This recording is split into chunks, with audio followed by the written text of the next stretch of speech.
Hi, boys and girls. Sorry about that brief break, but we're back. My very first prayers. Sometimes we don't always know how to pray, and that can be a really hard question. So this book is going to help us answer that question. Okay? My very first prayers. This is my prayer book. To help me to pray, I like to read it each and every day. It tells me how, when, and what I need to do.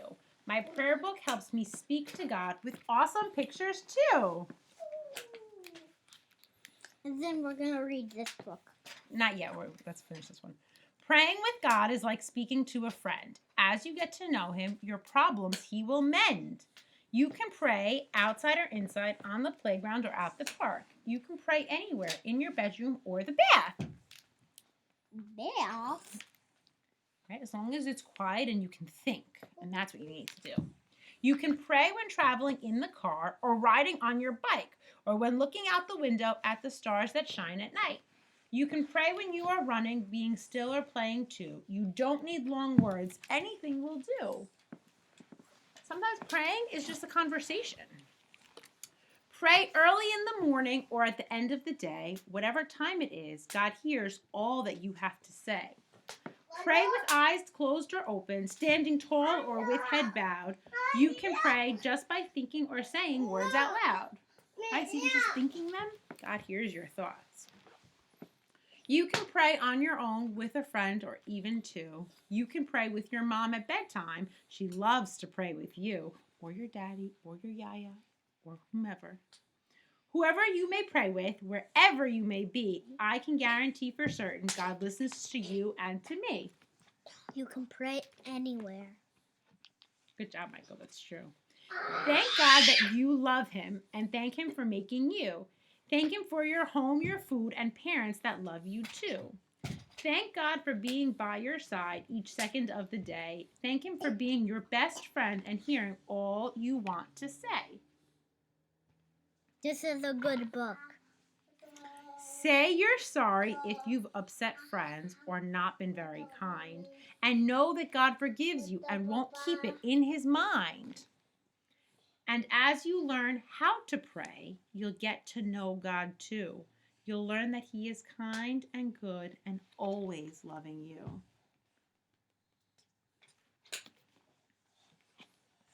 Tell God about your loved ones, whether they live near or far. Ask him to take care of them, no matter where they are. Tell God all your worries, what makes you happy, crabby, or sad. Always know you can trust him. He's your loving heavenly dad. So as you wake each morning and start a brand new day, remember that God looks forward to listening when you pray. The end. And I think this book, My Very First Prayers, and the We Pray follow in line with the Sunday school theme this year, right? Isn't it Living a Prayerful Life? Yes, it is. So that's what we thought. These were really good books for you.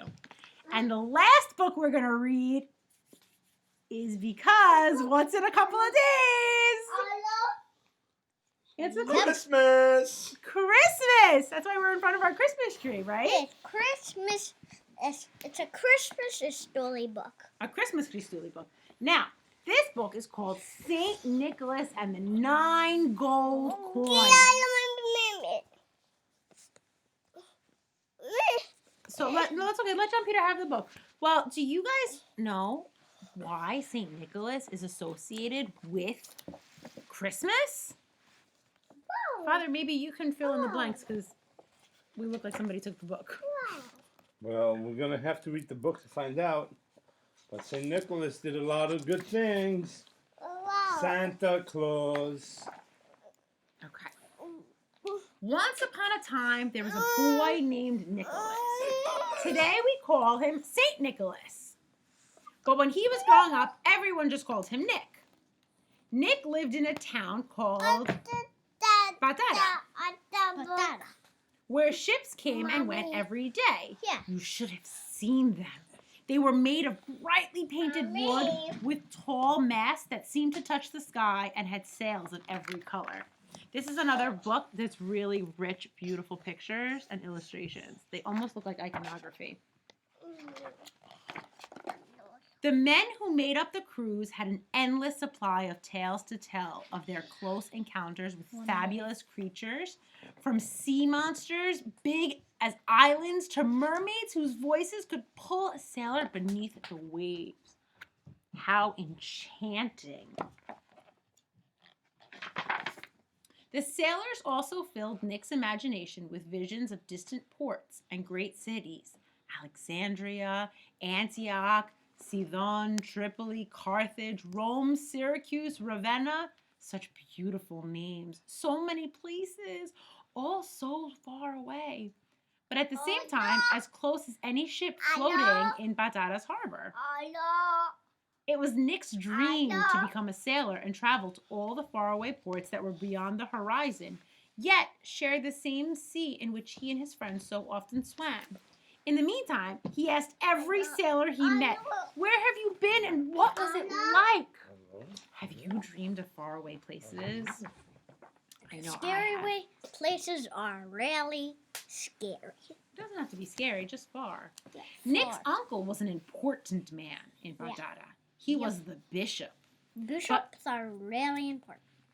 But for Nick, he was also both father and mother, as Nick's own parents had died early in his life. It was his uncle who had taught him to read and write. It pleased Nick that he had been named after his uncle. Everyone respected the bishop, not only because he helped each person who came to him in need, but also for his faith and courage. As a young man, Nick's uncle had been beaten and imprisoned just for being a Christian. The two of them often went for walks together. His uncle enjoyed listening to Nick retell stories as he had heard from sailors. He had stories to tell as well, some from the gospel, some from his own experiences as bishop. "You don't have to go to sea to have adventures," he told Nick. "I promise you, whoever lives according to the gospel will have greater adventures than meeting sea monsters or hearing mermaids sing." Beautiful. Yep. It's a long story. We use this at bedtime for everyone to go to sleep. Yep. For Nick, just being with his uncle was an adventure and an education. Nearly every day, his uncle found time to visit the sick. Nick was often at his side during these visits. "It's a never-ending journey getting to know people," said Nick's uncle. "Everyone has a story, and no two stories are alike." Nick thought of Mark, a neighbor who had lost his leg in an accident on board ship. His uncle not only changed Mark's bandages day after day, but he also changed Mark's mind. After his accident, Mark had wanted to die. "My life is over," he said. "There's nothing for me to do."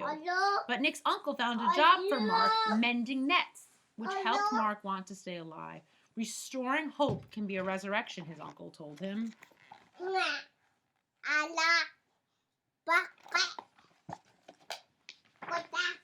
Nick also noticed how his uncle would sometimes quietly leave a coin as he was saying goodbye to those he visited. "You know what Jesus said?" his uncle explained. "Sell what you have and give it to the poor." His uncle was a very good example for the life he was going to live. It's like your parents are good examples for you.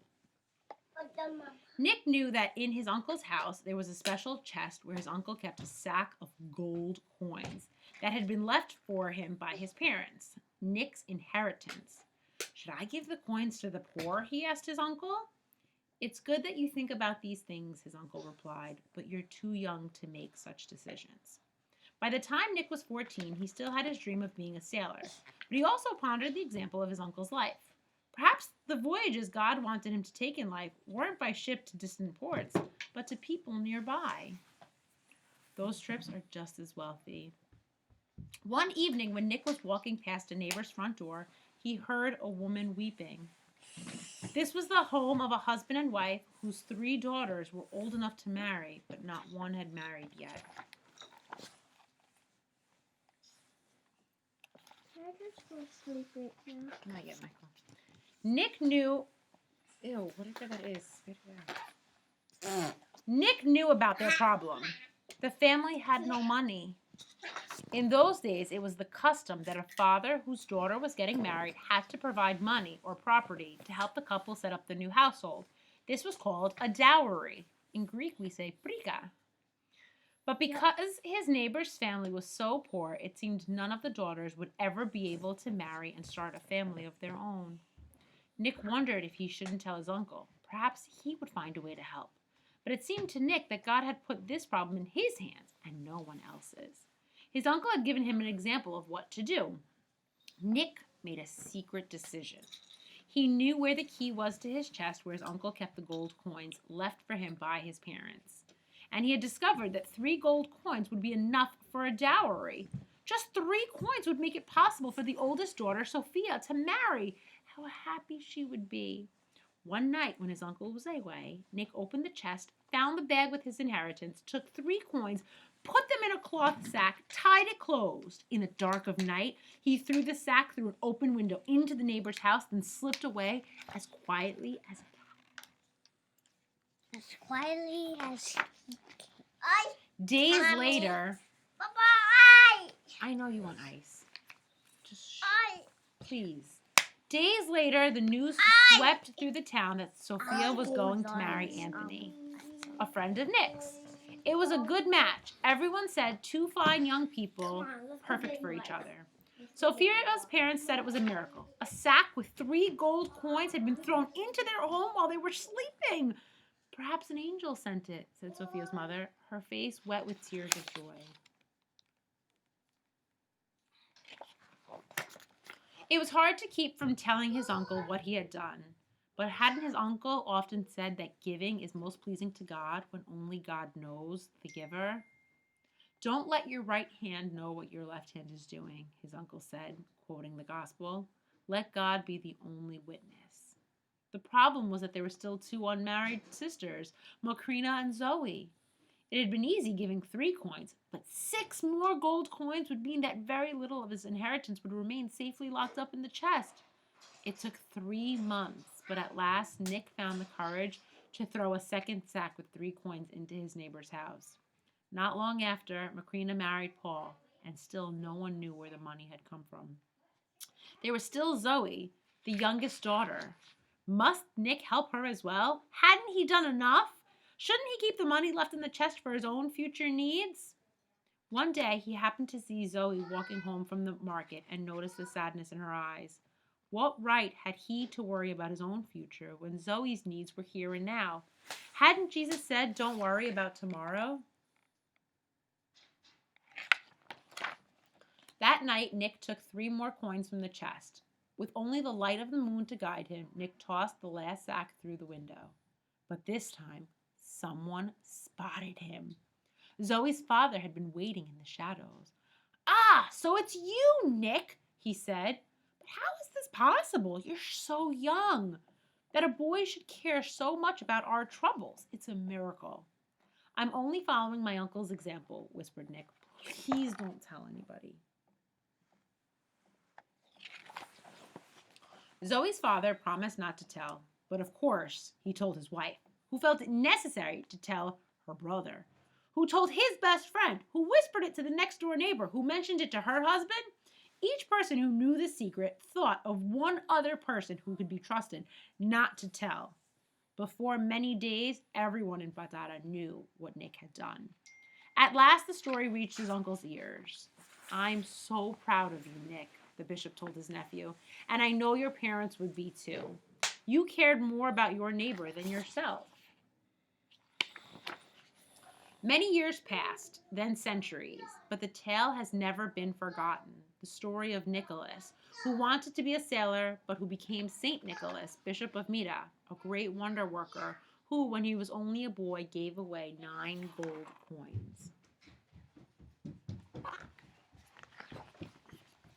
Saint Nicholas, the wonder worker. We hope you enjoyed the story. Did I miss anything? Just a little bit, but I'm going to read you a little bit more because I think this is a really beautiful, beautiful story. St. Nicholas was born in Presvytera about 270 years after Christ's birth and died not far away in the port city of Myra on the 6th of December in the year 343. That's why we celebrate St. Nicholas December 6th.